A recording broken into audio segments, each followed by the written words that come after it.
es una resurrección donde el Espíritu Santo viene, opera en nosotros, nos da vida espiritual y allí nosotros podemos atender la voz de Dios y creer el mensaje de salvación.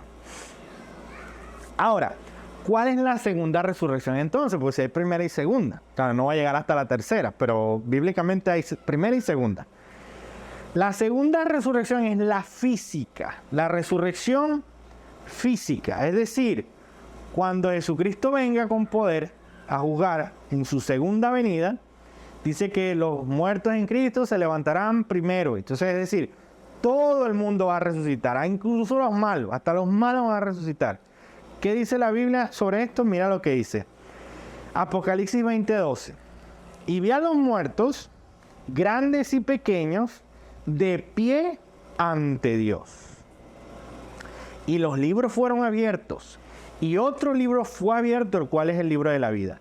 Y fueron juzgados los muertos por las cosas que estaban escritas en los libros según sus obras. Esa es la segunda resurrección. Es la resurrección o para condenación o para vida. Ahora, cuando habla de la segunda muerte, de nuevo, primera muerte, segunda muerte. ¿Cuál es la primera muerte? La muerte física, la muerte biológica. Tu cerebro deja de funcionar, tu corazón se detiene, vamos al funeral, luego al entierro, etcétera, etcétera. Esa es una muerte biológica, la primera muerte. ¿Cuál es la segunda muerte?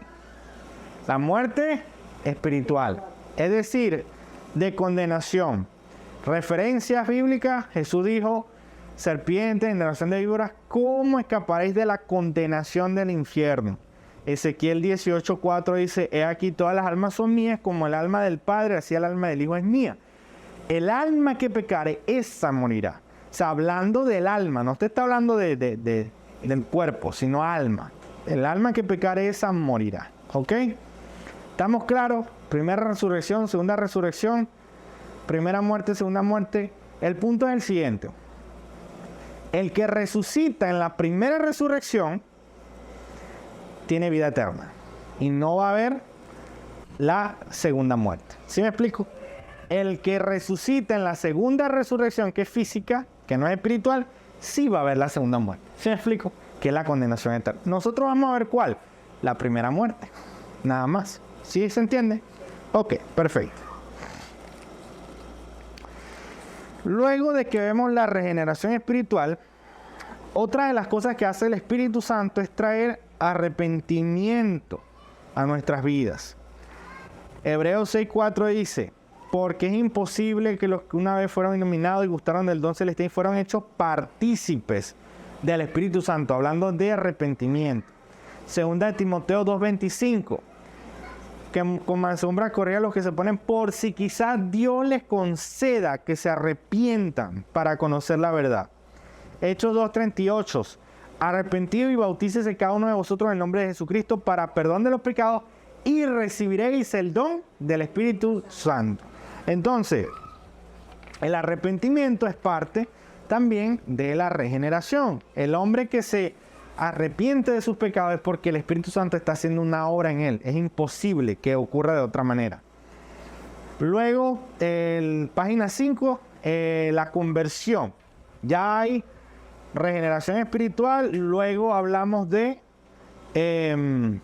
arrepentimiento, ahora conversión, la página 5. Dice, al oír esto se compungieron de corazón y dijeron a Pedro y a los otros apóstoles, varones hermanos, ¿qué haremos? Pedro les dijo, arrepentido y bautícese cada uno de vosotros en el nombre de Jesucristo, y bueno, el mismo texto ahorita, recibiré el don del Espíritu Santo. Ajá, Hechos 10:44, esta es la parte que decía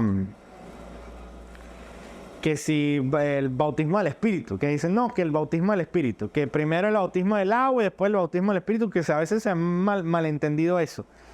Ajá, en Hechos 10:44 dice que, creo que este era Pedro que estaba hablando, y cayó el Espíritu Santo sobre los que oían el discurso. Luego, la acción inmediata después de eso es que se bauticen. Que, oye, dice, ¿puede acaso impedir el agua para que no sean bautizados estos que han recibido el Espíritu Santo? y mandó a bautizarles en el nombre del Señor Jesús. ¿Cuál es el punto aquí? Que estas personas eran gentiles, no eran judíos. ¿Sí me explique? Cornelio. Exacto, ellos eran gentiles. Entonces, el punto de que ellos primero recibieran el Espíritu Santo fue una señal para los judíos de decir, estos también han sido escogidos, como estos también entraron en la promesa.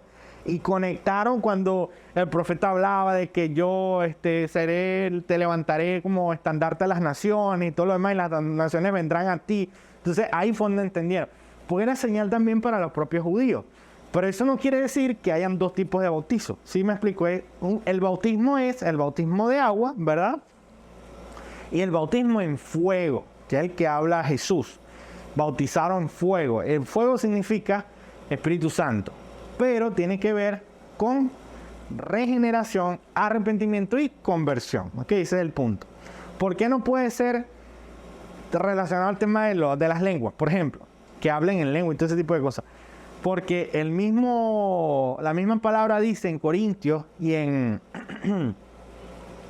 Romanos que los dones, el Espíritu los da y los reparte como Él quiere. O sea, nadie, no es una regla, no es una norma que todos los cristianos deben hablar en lenguas. No, eso lo dice el apóstol Pablo en 1 Corintios. Él dice, por ejemplo, algo así como que, ¿acaso todos hablan en lenguas? No. ¿Acaso todos profetizan? No. O sea, dando a entender que no es que todos tienen que pasar por esa experiencia. Dentro del ámbito pentecostal, sí es parte de la tradición o la costumbre que todo el mundo tiene que pasar por esa experiencia. No sé hasta qué punto, pero desde que yo conozco era así, ¿ok? Entonces, ¿bíblicamente es así? No, no es así. Bíblicamente hay gente que tiene el don, otros que no tienen el don, pero el bautismo espiritual es la regeneración, el convencimiento de pecado, porque nadie puede llamar a Jesús Señor si no es por el Espíritu de Dios. ¿Ok? ¿Estamos claros ahí? Ok. Vamos ahora sobre otras tergiversaciones o mitos sobre los oficios del Espíritu Santo. Los mitos que a veces existen y que no tienen buena raíz en la escritura. Ok, página 5, mito número 1. El Espíritu Santo hace o solo hace cosas espectaculares. Ese es un mito. Es como que, donde hay un show que la gente se cae, que se ríen, que brincan, que se tiran para el suelo, que no sé qué, eso es el Espíritu. Ahí no hay eso, no pasa eso allá. No hay el Espíritu, no tienen el Espíritu. Ese es un mito. Bíblicamente, Gálatas 5:22, mira lo que dice que es el fruto del Espíritu. O sea, el fruto es como lo más preciado que tiene el árbol. El árbol tiene hojas y todo, pero lo que él entrega, lo que él produce, que es lo más preciado para él, como una madre de su hijo o su hija, es su fruto. O sea, el fruto del Espíritu, mira lo que dice es amor. ¡Wow! ¡Qué sensacional! ¡Qué espectacular! ¡Wow! ¡Qué show! No, gozo, paz, paciencia, benignidad, bondad, fe, mansedumbre, templanza. ¿Te das cuenta? Eso, mira, esto es realmente lo relevante con respecto al Espíritu Santo. Porque nosotros, aún como creyentes, tenemos una lucha con nosotros mismos. ¿Será que nosotros nos levantamos todos los días y decimos, ay, yo quiero ser amoroso, quiero tener templanza? No, no, es nuestra lucha diaria, nuestro diario vivir con el pecado, que aún mora en nosotros. Entonces, lo que el apóstol Pablo dice aquí, mira, si tú vives así, en esta actitud de vida, tú andas en el Espíritu. Ese es el punto del apóstol Pablo si lees todo Gálatas, que es en contraposición a vivir con respecto a la ley. Porque el Espíritu Santo te empodera para vivir ese tipo de vida. ¿Sí me explico? Pero no tiene nada que ver con el show, no tiene que ver con la gente cayéndose. Y no dice, el fruto del Espíritu es que la gente se revuelque en el suelo, que se rían hasta que no se vomiten. No, nada de eso. Y no se transmite. No, tampoco. O te casas con el Espíritu Santo, te tomas a la gente y la gente se pega en el para ir. Sí, no, nada de eso. Es una cuestión muy esencial, muy fundamental. Ajá. Adicionalmente, ¿cuál es el argumento errado que a veces se usa? Un argumento errado es que Joel dice que cuando el Espíritu esté presente serán grandes milagros, señales y prodigios. Esto es verdad, la Biblia lo dice en Joel. Pero tú sabes cuándo se cumplió esto. Esto fue una profecía de Joel. ¿Y se cumplió dónde? En Hechos capítulo 2. Cuando tú ves a Pedro predicando, que se convirtieron como 3,000, allí Pedro dice, y esta es la palabra del profeta Joel, que se está cumpliendo hoy. Él lo explica. O sea, no es una cosa que es para todos los tiempos, no, es puntualmente. Fue para ese tiempo y se cumplió. Y la Biblia dice y registra que eso se cumplió. No quiere decir que va a estar todo el tiempo cumpliéndose. Ok, el punto es, como yo lo expliqué al principio, 1 Corintios 13, de nuevo, Pablo dice, si hablara lenguas humanas y angélicas y no tengo amor, vengo a ser como metal que resuena. Tuviese profecía y no tengo amor, nada soy. El amor nunca deja de ser. Luego, pero el mayor de ellos es el amor, lo que yo le estaba explicando al principio. Entonces es un mito. La realidad bíblica es que el Espíritu Santo está obrando en nuestras vidas todo el tiempo si somos creyentes. ¿Qué es lo que hace que un día yo me levante y siga siendo cristiano? Y el siguiente día y pasa un año y siga siendo cristiano. La obra del Espíritu Santo en mi vida. Mito número 2. El Espíritu Santo no tiene nada que ver con la racionalidad. O debe existir una exclusión o vamos a decirlo así, un antagonismo, una adversidad entre el espíritu y el conocimiento intelectual. Ese es otro mito, que el espíritu no tiene que ver nada con la intelectualidad y el pensamiento y la lógica y el raciocinio. No. Espíritu es espíritu, sentir, lo que sale, la intuición, tuvo una corazonada. Entonces la gente, ¿será el espíritu? No el espíritu. Entonces andan vueltos locos. Ya va. ¿Qué dice la Biblia con respecto a eso? Mira lo que dice. El Espíritu Santo, dice el Señor Jesucristo, que nos va a guiar a toda verdad. ¿Lo leímos ahorita o no lo leímos en Juan? Sí lo leímos. Y Él los guiará a toda verdad. Ahora, si Él guía a toda verdad, es porque debe existir la falsedad. Porque si no, no existía lo verdadero. O sea, tú no vas a saber cuando un billete es falso si no conoces el verdadero billete, el original, el que es hecho con papel moneda. De la misma manera, hay una doctrina que es verdadera y hay una que es falsa. Una de las cosas más puntuales, o vamos a decirle efectivas, que hace el Espíritu Santo es guiar a los creyentes a la verdad, sacarlos del engaño y del error. Y eso es irónico porque hay un montón de iglesias por ahí que tienen un montón de nombres del Espíritu Santo y hablan del Espíritu Santo y están un montón de falsas doctrinas. Incongruente, es irónico. Bueno, Primera de Juan 2:27 dice, pero la unción que vosotros recibiste de Él permanece en vosotros y no tenéis necesidad que nadie os enseñe. Así como la página número 6, la unción misma os enseña todas las cosas y es verdadera y no es mentira. Según ella os ha enseñado, permaneced en Él. Ahora bien, la unción es una referencia al Espíritu Santo. Eso es, bíblicamente tú estudias unción y tiene que ver con el Espíritu Santo. Ahora, la pregunta es, con respecto a esto, es que en la Biblia alguien puede tener la manera de conocer la verdad a través de la Biblia. Sí, la respuesta es sí. Nosotros lo vimos, la perspicuidad de la Escritura. La Biblia es suficientemente clara. Usted agarra la Biblia, usted la lee y usted la estudia y usted va a poder discernir de lo que es falso y lo verdadero. Pero tiene que agarrar la Biblia y estudiarla. Si no lo hace, no vas a poder. Y mucha gente está metidos en un montón de iglesias, o se hacen llamar iglesias, o lo que sea, pero como no saben nada de Biblia y a los que los dirigen no les importa que ellos sepan la Biblia, pues cuando ellos sepan la Biblia lo van a serruchar a ellos. Entonces, ellos están en el error y no tienen discernimiento. Pero no es que necesitas a un superdotado, ilustre, teólogo, erudito, que te enseñe, porque ahí está bien claro en la Biblia. De hecho, yo he conocido personas, de hecho en la iglesia hay un hermano, que por cierto es diácono de la iglesia, que él llegó al evangelio leyendo la Biblia. A él nadie le predicó, nadie se sentó, nadie lo visitó en su casa a tocarle la puerta. No, él agarró la Biblia, se puso a leer y llegó al evangelio, llegó a la fe. Y como ya él conocía la Biblia, estaba leyendo y estudiando su Biblia, fue a las iglesias y dijo, no, aquí no es. Fue a otra, no, aquí no es. Fue a otra, no, aquí no es.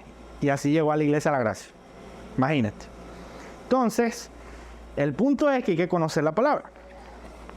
La Biblia dice que si tienes la unción, tú vas a llegar al entendimiento correcto. Ajá. ¿Cuál es el argumento errado? Popular. 2 Corintios 3:6. No de la letra, sino del espíritu, porque la letra mata, más el espíritu vivifica. De la primera... Ahora, es increíble. Este es popular, súper popular. Tú le hablas a la gente de la Biblia y el conocimiento de la palabra a varias personas que andan en varias iglesias de estas de ahorita y te dicen, no, hay que estudiar mucho la Biblia, porque la letra mata. La letra mata. El espíritu vivifica. O sea, tenemos que andar en el espíritu. Pero en el contexto de ese versículo, de ese capítulo, la letra se refiere a ¿qué? A la ley de Moisés. No está hablando de la Biblia. Pero como no saben de la palabra, bueno, se tragan ese cuento. Argumento errado número 2 con respecto a eso. 1 Corintios 8. Te citan Corintios 8:1 y te dicen, el conocimiento envanece, hermano, pero el amor edifica. No, hermano, no estudie la Biblia. No la estudie tanto porque el conocimiento envanece, ¿oyó? Entonces se pone así, va a estar cuestionando todo, no va a tener fe. No, el conocimiento envanece. Punto. Aquí ¿de qué está hablando la Biblia? De conocer si hay algo que es sacrificado a los ídolos, para ver si te lo comes o no te lo comes. O si su hermano se lo come, entonces usted no lo juzgue, o si lo juzga, etcétera, etcétera. ¿Cómo así? Bueno, como que tú vayas a un restaurante, como te comas un arroz chino, y de pronto te dicen, venga, pase para la cocina, y tiene un madre ídolo ahí, una figura de, no sé, un demonio, con velones y cosas de esas, y tú, no, sos loco. Entonces, si me explico, ese es el punto. Mejor no sepa, que no me hubieran enseñado nada, porque ahora lo que me da ganas de vomitar. ¿Sí me explico? Ese es el punto de ese versículo. ¿El conocimiento de qué? De saber si algo es sacrificado a los ídolos o no. No está hablando de la Biblia ahí tampoco. Ok, continuemos. La Biblia, contrario a esto, el Espíritu nos guía a la doctrina de Cristo. Segunda de Juan 1:9 dice, cualquiera que se extravía y no persevera en la doctrina de Cristo, no tiene a Dios. El que persevera en la doctrina de Cristo, este sí tiene al Padre y al Hijo. La doctrina de Cristo es una frase para hablar de la enseñanza bíblica verdadera que Jesucristo dejó. Todo, ¿por qué? Porque iba a haber una falsa doctrina. La doctrina de Cristo, hablaron contra ella los apóstoles. Fíjate, Judas 1:3 dice, me ha sido necesario, es decir, se me ha impuesto la necesidad de escribirles que exhortando que contendáis ardientemente por la fe que ha sido una vez dada a los santos. Una vez dada, no fueron 2 veces que se dio ni 3 veces, no, una sola vez se dio y ya. Y esa es la única fe. Porque algunos hombres han entrado encubiertamente. Dice que antes habían sido destinados para esta condenación, hombres impíos que convierten en libertinaje la gracia de nuestro Dios. Y también a esta frase de la doctrina también se le puede, o se le ha conocido con un sinónimo que es la sana doctrina.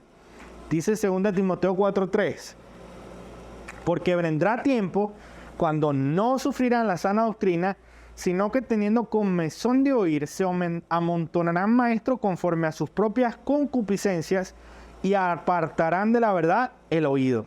Es decir, porque lo que está diciendo Pablo aquí a Timoteo es, va a haber gente que va a amontonarse maestros que le enseñen lo que ellos quieren escuchar. ¿Sí me explico? O sea, pastor, no hable de pecado, no hable de infierno, no hable de juicio. Hábleme de amor, de éxito, de prosperidad, de salud, de riqueza. Hábleme de eso. ¿Sí me explico? Amontonarán maestros que les hablen lo que ellos quieren escuchar. Ahora bien, gente va a entrar en la iglesia y va a enseñar y va a pervertir la doctrina de Cristo. Segunda de Pedro nos dice, inclusive cuáles van a ser las razones de estas personas. Fíjate lo que dice. Pero hubo también falsos profetas entre el pueblo, como habrá entre vosotros falsos maestros, que introducirán encubiertamente herejías destructoras y aún negarán al Señor que los rescató, atrayendo sobre sí mismo destrucción repentina. Y muchos seguirán sus disoluciones, por causa de los cuales el camino de la verdad será blasfemado. Y por avaricia harán mercadería de vosotros. Es decir, por la avaricia de ellos, ustedes lo van a usar y lo van a estafar. Ese, en otras palabras. El punto aquí también interesante es que dicen, Pedro dice que ellos introducirán encubiertamente. Y ese es el punto esencial. ¿Por qué? Porque el que no conoce la escritura, el que no conoce la doctrina, no puede saber cuando algo está camuflado. Cuando algo está así, no se da cuenta. O sea, ponte tú a ver, te dan un vaso de agua y te ponen una gotica de agua de residuales, de esa de pozo séptico, una gotica y tú no te das cuenta, tú te la ves porque eso no se va a ver en el vaso completo de agua. Pero hazlo por un mes y ve a ver si no se te explota el estómago de lombrices y de parásitos. El punto es que lo hacen de forma indetectable, que la gente no se pueda dar cuenta. Lo saben hacer, tienen astucia, me explico, tienen elocuencia y carisma. La única forma de que uno pueda es por medio del conocimiento de la Biblia, saber y manejar la Biblia, conocer la palabra de Dios. Y claramente, yo una vez di la ilustración en la iglesia de un hermano que una rata lo llevaba loco, una rata en la casa. Y él dice que él compró ¿cómo se llama? Es un tubo de eso de matar rata y cosas de esas. Ajá, y la empezó a echar para que la rata comiera y se muriera. Entonces él dice que cuando vio las instrucciones en la parte de atrás, dice los ingredientes, dice 99,9% de comida para ratas y 0,0,1% de veneno para ratas, tóxico. Él dice, ver, esto no la va a matar nunca. Pensó él, pues. Y no, ya la semana estaba la rata muerta. Comiendo. Claro, ya fue comiendo y comiendo. A la semana murió. O sea, el punto es que cuando tú escuchas, mira, la otra vez me pasaron un link de un pastor estos del G12, de una enseñanza. Y yo me la calé. Yo la escuché 40 minutos o 50, no recuerdo. Y en 50 minutos él dijo un montón de cosas muy bonitas, que suenan muy lindas al oído. Excelente, bellísimas suenan. O sea, tú no ves nada malo, o sea, todo lo contrario. Pero en 50 minutos metió dos herejías, así, blum, por el pecho. Y obviamente el que no sabe, no se da cuenta, no las detecta. Pero dijo, fíjate, dos herejías que yo las contabilicé. Número uno, él dijo que el pastorado se heredaba. Es decir, que los hijos de los pastores debían heredar el pastorado en una iglesia. Ahora imagínate el desastre. Primero, porque es una blasfemia contra el Espíritu Santo, porque el Espíritu Santo es el que llama y dice así como dijo, apartadme a Bernabé y a Saulo. El Espíritu Santo es el que llama. ¿Cómo llama? Porque capacita, da el don de enseñar, don de estudiar la palabra, don. Tú no vas a poner a alguien porque él es mío. Como hacen algunas empresas que los dueños ponen a los hijos y después quiebran la empresa porque no saben nada, algo así. El Espíritu Santo es el que llama, el que capacita y envía al liderazgo. Decir que tu hijo va a ser el próximo pastor es una blasfemia, un atentado contra la obra del Espíritu Santo, en un sentido. Y número dos, dijo que es como que él dio a entender que Dios tenía un sueño que no podía cumplir. O sea, que Dios tenía un sueño que no podía cumplir, que Él necesitaba que nosotros cumpliéramos ese sueño por Dios. Imagínate si Dios no puede cumplir lo que Él quiere hacer. Dos herejías, las metió así, y claro, el que no sabe, no conoce la palabra, no se da cuenta. Entonces, el punto es que sí, de forma encubierta, van a meter todas esas cosas. Pero fíjate lo que dice la Biblia. Cuando venga el Espíritu de verdad, Él os guiará a toda la verdad. nosotros somos de Dios, dice 1 Juan 4:6, nosotros somos de Dios, el que conoce a Dios nos oye, el que no es de Dios no nos oye. En esto conocemos el espíritu de verdad y el espíritu de error. O sea, que ahí es un verdad y bueno, hay espíritu de error también, por si acaso. No lo sabían. Nuevamente, el apóstol Pablo recuerda. Mira lo que dice 2 de Tesalonicenses 2:11. ¿Tú sabes cuál es la retribución de Dios para esa gente que no quiere la verdad? O sea, para la gente que no quiere el evangelio. O sea, que de conocer que Cristo murió por mis pecados, que yo estaba perdido, que necesitaba, porque sin Cristo estoy perdido. ¿Qué es el evangelio? Bueno, hay gente que no quiere eso, rechaza eso. Lo que le importa es que Dios le hable todas las cosas bonitas y todas las promesas, pero no le interesa saber nada más de eso. ¿Cuál es la retribución de Dios para ellos? ¿Cuál es la retribución? Mira lo que dice ahí, 2 de Tesalonicenses 2:11. Por esto Dios les envía un poder engañoso para que crean la mentira, a fin de que sean condenados todos los que no creyeron a la verdad, sino que se complacieron en la injusticia. Ahí está. ¿No creíste la verdad? Bueno, te toca tu apóstol favorito de la comarca. Ok. Romanos 16:17 dice: os ruego, hermanos, que os fijéis en lo que causa divisiones y tropiezo en contra de la doctrina que vosotros habéis aprendido y que os apartéis de ello. Porque tales personas no sirven a nuestro Señor Jesucristo, sino a sus propios vientres. Y con suaves palabras y lizones engañan a los corazones de los ingenuos. Es decir, a sus propios estómagos, sus propios vientres. ¿Para qué hacen lo que hacen? Para su propio, ¿cómo se llama? Sí, sus propias necesidades, pues, por la comida. En eso Carlos Spurgeon dijo una vez: quien le sirve a Dios por dinero puede servirle al diablo por un mejor sueldo, dijo Carlos Spurgeon una vez en eso, con respecto a eso. Hechos 20:29. Ya aquí el apóstol Pablo lo deja bien en claro. Yo sé que después de mi partida entrarán en medio de vosotros lobos rapaces que no perdonarán al rebaño. Y de vosotros mismos se levantarán hombres que hablen cosas perversas para arrastrar tras sí a los discípulos. Eso lo dijo el apóstol Pablo en Hechos 20:29. Entonces, el punto con esto es que el Espíritu Santo os guía a toda verdad. Yo escuché de un hermano en la iglesia que él me comentó de un caso de un amigo que él tiene, que asiste a una iglesia aquí, muy popular, por cierto. Y él dice que estaban ahí hablando. Entonces, esto me refiero al tema del poder engañoso y de las cosas que a veces se inventan, porque es que se inventan unas cosas locas, o sea, que no tienen asidero en la Biblia. Él dice: no, sí, porque yo fui allá y dieron una palabra y todo lo demás, y esa palabra cayó sobre no sé qué. Entonces le dice: ay, ¿y sobre ti no cayó? Y él viene y le dice: no, hermano, es que eso no es así. No, mira, cuando el apóstol da la palabra, ella va. ¿Y qué pasa? Si tú no estás en el espíritu, si tú no estás pendiente y no agarras la palabra en el aire, le cae al que está atrás, al que está al lado.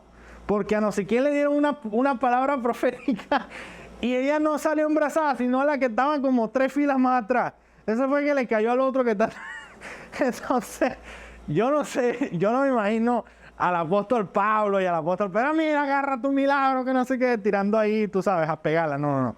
Eso no es así. Pero esas son las cosas que se ven cuando evidentemente Las personas no dicen amén, que agarran la ley. no la agarra, le cae el otro, pues. Entonces esas son las cosas que, bueno, lamentablemente se inventan y no es porque uno no crea en milagros ni nada de eso, porque yo he visto el milagro de Dios en mi vida personal. Y al final de toda prédica te hacen aseguramiento o declaración o repetición. El poder esa... Sí, exacto. No, y si no pasa, no, es que no tenía fe. Entonces, no tenía fe, culpa tuya. Estos pastores dirán: Sí. están creyendo tanto estos pastores importados. Ajá. El mito número 3, y ya con este terminamos, es que se cree que el Espíritu Santo está reservado para los supercristianos. O sea, el Espíritu Santo es wow, eso es portentoso, espectacular, sensacional. O sea, donde una iglesia de nivel apostólico es que pasan cosas, tú sabes que no sé qué, que el Espíritu no sé qué. No, o sea, la Biblia no dice ni una parte de eso. De hecho, O vamos a decirlo de otra manera. La gente cree, por ejemplo, que Mateo, Marcos, Lucas, Juan y todos esos apóstoles que anduvieron con Jesús eran como que superdotados, una cosa así. No, ellos eran hombres común y corriente como todos nosotros, que como estaba el Señor con ellos, Jesucristo, Dios encarnado en persona, Él obraba y con la autoridad de Jesucristo ellos hacían las cosas que hacían. Ahora, ¿cómo podemos ver esto? Santiago 5:17, Elías era un hombre sujeto a pasiones semejantes a las nuestras y oró fervientemente para que no lloviese y no llovió sobre la tierra por 3 años y 6 meses. Santiago 1:5, si alguno de vosotros tiene falta de sabiduría, pídala a Dios, el cual da a todos abundantemente y sin reproche. Romanos 8:26, el Espíritu nos ayuda en nuestra debilidad, es decir, somos débiles, sí, somos débiles. El Espíritu Santo nos ayuda en nuestra debilidad, es una realidad. Hemos de pedir como conviene, no lo sabemos, pero el Espíritu mismo intercede por nosotros, es decir, nosotros ni siquiera sabemos orar. Y el Espíritu intercede por nosotros, porque no sabemos orar. Eso no quiere decir que no oremos, tenemos que buscar orar. Pero a veces estamos pidiendo una cosa y Dios dice, no, eso no te toca, a ti te toca es otra cosa. Y no estamos intercediendo en la voluntad de Dios, porque no sabemos. Pero el Espíritu Santo sí sabe, ¿me explico? Y Él intercede por nosotros. Romanos 8:15, no habéis recibido espíritu de esclavitud para estar otra vez en temor, sino que habéis recibido el espíritu de adopción. Es decir, Él está recordando, ustedes no tengan temor, no estén sujetos al temor. ¿Qué da a entender eso? Que el cristiano puede temer. Sí, el cristiano puede temer. Hay un momento que el creyente puede temer por muchas cosas. Por una enfermedad, una situación económica. Eso es normal. Ahí está diciendo el apóstol Pablo, no se sometan al temor, sino que clamen al Padre, Abba Padre, es decir, pongan todo en las manos del Señor. Primera de Pedro 5:7, echando toda vuestra ansiedad sobre Él, porque Él tiene cuidado de vosotros. De nuevo, el apóstol Pedro hablándole a la iglesia. Si los hermanos les dan ansiedad, sí, les dan ansiedad. Los hermanos les dan ansiedad. A mí me da ansiedad, me han dado periodos y etapas de ansiedad horribles en mi vida. Y el punto es que si no le pasara por ansiedad al creyente, Pedro no hubiese dicho lo que dijo ahí. Romanos 7:15, con respecto al pecado, a las cosas que hacemos. El apóstol Pablo dice, no hago lo que quiero, sino lo que aborrezco, eso hago. De manera que ya no soy quien hace aquello, sino el pecado que mora en mí. Y yo sé que en mí, esto es en mi carne, no mora el bien, porque el querer el bien está en mí, pero no el hacerlo. Porque no hago el bien que quiero, sino el mal que no quiero, eso hago, dice el apóstol Pablo. Imagínate. O sea, ¿qué es lo que va a entender ahí? Que tiene una lucha con su carne. El creyente pasa por todas estas etapas. Ahora, ¿qué sucede? Yo aclaro este tema, eso no lo puse ahí, pero quería hacer una gráfica, pero bueno, por eso el espacio está aquí. Miren, esto ha pasado mucho, yo lo viví, lo experimenté en mi vida y realmente me di cuenta que no es así. Pasaba mucho en los contextos de las iglesias que todos los domingos, después que se predicaba, empezaban los músicos a tocar y toda la cuestión y la sugestión y la broma y empezaban a llamar a la gente. Pasen. Entonces, empezaba a pasar la gente en fila para allá. Empezaban, y ponían las manos y la gente se caía. Unos lloraban, otros se sentían no sé qué. Entonces, era como que eso lo llamaban la ministración, el tiempo de la ministración. Todo el mundo que iba con algo, con un problema, se iba para allá a recibir, pues. ¿Y qué sucede? Gente se caía, otros lloraban, no sé qué. Entonces era como que en ese momento Dios te daba la victoria. O sea, Dios te daba la victoria. Tú ibas porque, no sé, estabas luchando con un pecado, una cosa así. Ok, tenías una situación de económica, lo que sea, tú ibas. O tenías una enfermedad X, Y, Z. Ibas para allá. ¿Qué sucede? Volvía otra vez a la rutina de la semana, lunes, martes, miércoles, otra vez el pecado, la caída con el pecado, la lucha, que caía otra vez, que pedirle perdón, Señor. El que tenía la situación económica, oye, se le ponía la cosa más difícil. El otro que estaba enfermo, tenía que hacerse más exámenes, hacer otros tratamientos. Y bueno, ¿qué pasaba ahí? O sea, se supone que era la liberación, la administración. O sea, si ya eso es la victoria, Dios quiere la victoria. O sea, no, ¿cómo vas a seguir en deuda? Imposible. ¿Cómo vas a seguir pelando? No puede ser. ¿Sí me explico?